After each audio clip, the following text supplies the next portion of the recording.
Hello everyone, welcome to this video. In this video I'm going to show you that how can you see your like activity in your Instagram account.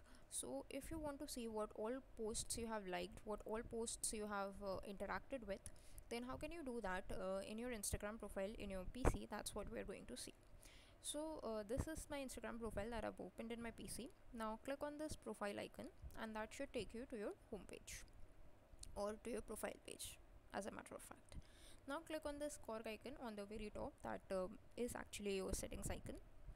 Then just scroll down until you see your activity. Click on this. Now here you will see everything related to what you have done, like your photos and videos that you have shared, your interactions. So I want to see my interactions. So here are the 4 categories on the interactions, like comments, likes, story replies and reviews. So I want to see what content I have liked, so let's just go on likes, and here it will just show you a list of all the content that you have liked, and from here you can access all the content that you have liked with this profile. That's it for this video. Thanks for watching.